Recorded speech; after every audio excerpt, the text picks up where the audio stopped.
So out of it, dealing with some spiritual viruses, bro.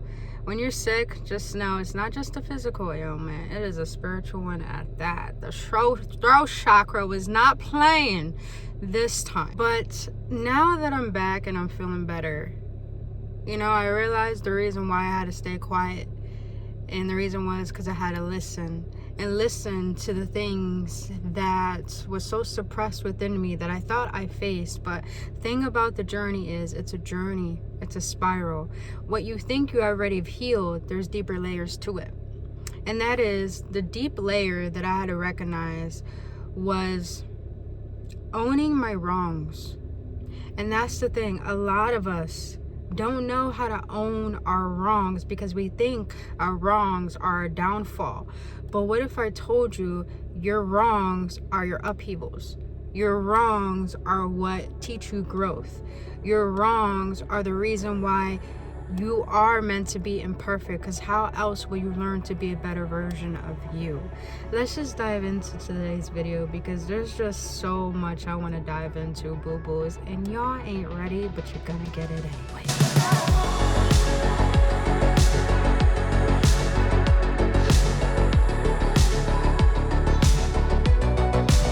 What is Gooch Goo, boo-boos? I can finally speak. I feel okay.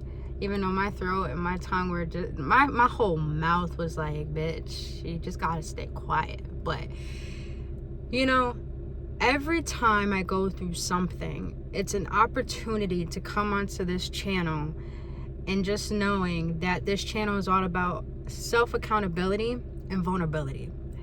And, you know, since I've been sick and facing a lot of spiritual viruses and spiritual ailments, recognizing what is it that needed my attention that I've been running away from and been avoiding has really been coming to the surface these past couple weeks for me. And I'm glad. I'm very happy that I was sick and I had no choice but to stay still and take a step back and not just rest, but to recognize what is it that I've been so self-indulging in that's been causing me to have my self mechanisms always take control and having my ego always take control and running away. Because here's the thing, the mind is the ego, and the ego doesn't know protection in a healthy way.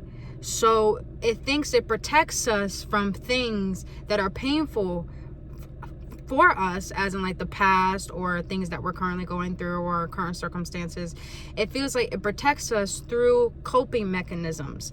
But the thing is, the ego only knows how to run away. It doesn't know how to protect. This is why it's so important to always live from your heart, not live from your mind. And that's what I want to share today, is that a lot of us, we live through our minds. And this is why a lot of us don't know how to take accountability to become self-aware, to make necessary changes, to be a better version of ourselves in every aspect of our life.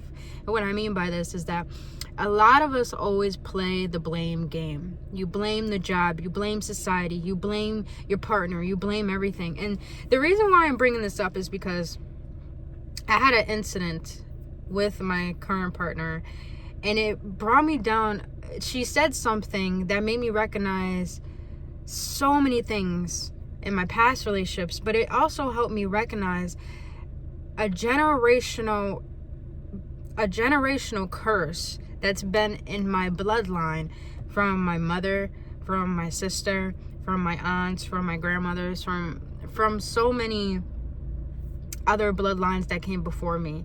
And it hurt, and it really does still hurt. And recognizing this has brought a lot of pain to the surface, a lot of anger, a lot of rage, as in, damn, I am the problem, you know? And a lot of us don't want to recognize when we are the problem, because we're so up our ego's ass that we think we're always right, that we have to prove our sense of rightness in any given situation. But sometimes blaming and being right lacks you learning how to be a better version of you. And I say this with love because a lot of us think our wrongdoings makes us not a perfect person.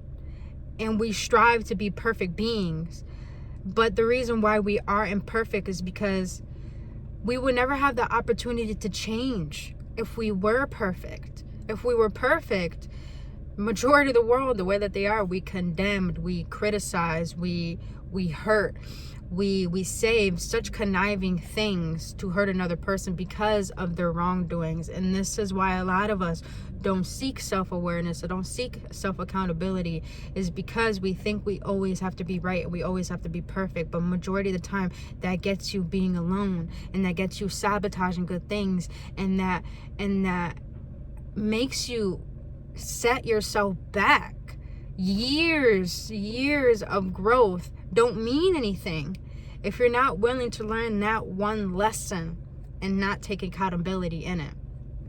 So for me, it brought a lot of pain up from my past of recognizing, like, damn, I'm the reason why this didn't work out. I'm the reason why I sabotaged this. I'm the reason that. And it even brought me down to how me not taking accountability for my wrongdoings, from when I'm not right, from when I have an attitude. And that's really the thing. I just have a really fucking bad attitude. And that made me recognize how that bad attitude caused a lot of my shyness, caused a lot of lack of confidence, caused procrastination. It's just crazy how much one incident, if you allow it to teach you, could bring you to multiple aspects of your life and to teach you how you can be better for you, and how that one thing can help you be better for you and help you be better for the world and for everyone who's around you as well. So I share with you today that don't ever feel that you don't have the right to be imperfect. Don't ever feel that you owning up to your bullshit makes you a bad person, because you aren't a bad person. You just did something bad. It doesn't mean you're a bad person. This is very emotional, because when we recognize the hard pill that we have to swallow, that we are the wrong ones, it makes you reflect on a lot of ways of how you see life. And it makes you realize, like, damn, living this way is the reason why I didn't get that. Being this way is the reason why I got that. So just know, owning your wrongs takes you really committing to change.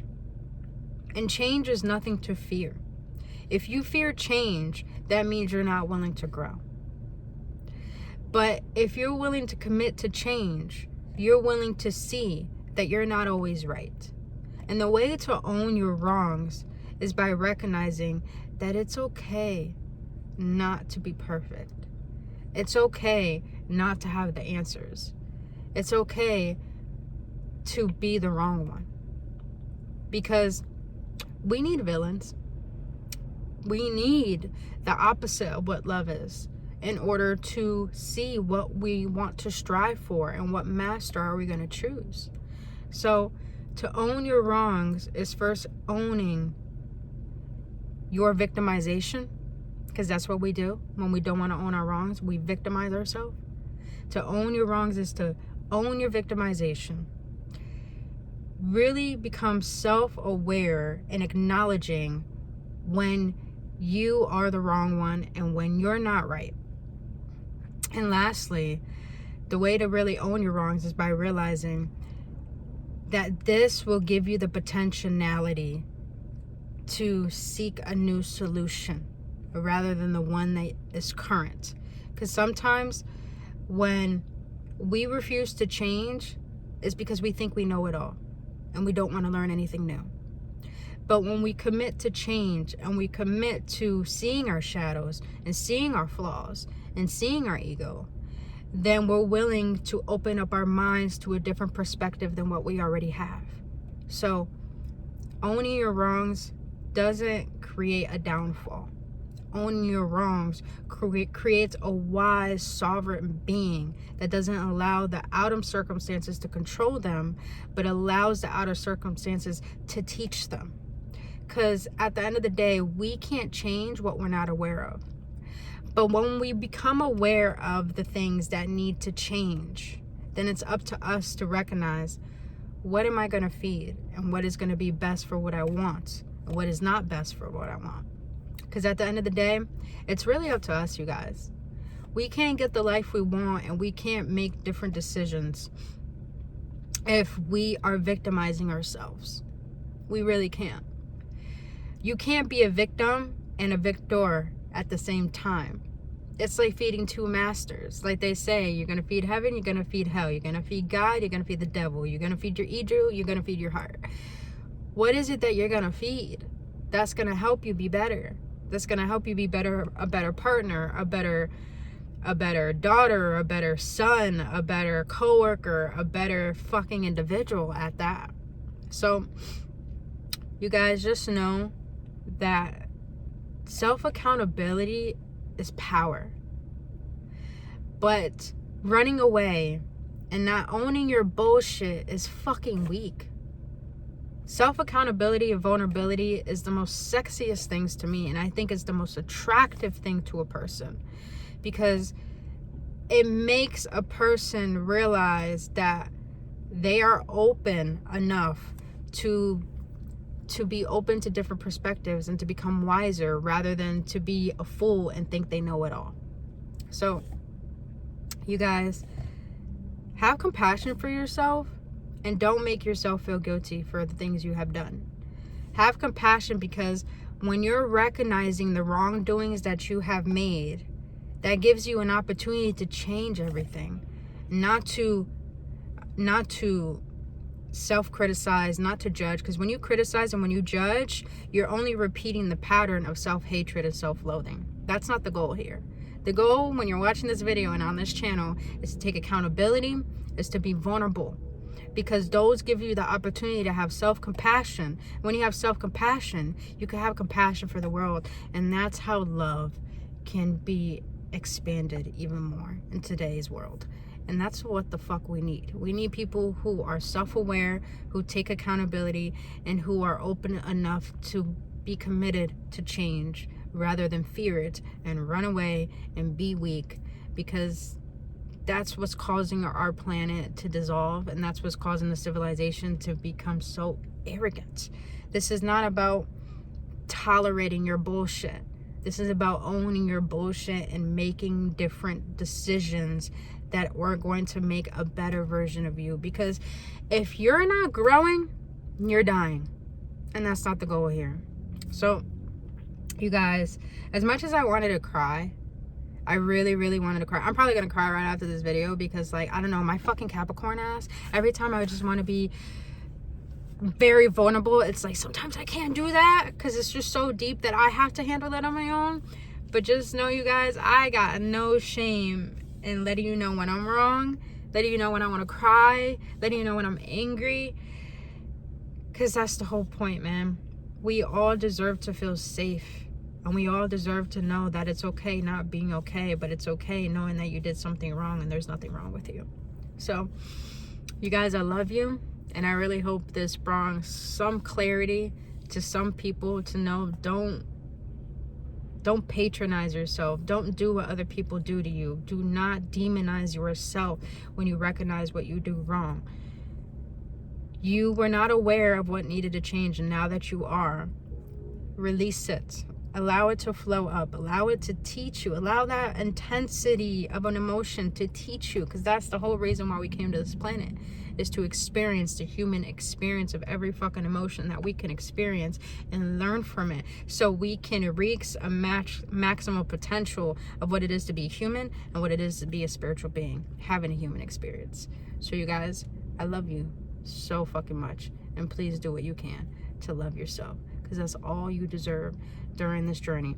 But love yourself to the point that you're not a victim. Love yourself to the point that you become the victor over victimization. So I love you guys, and I'll see you on the next one.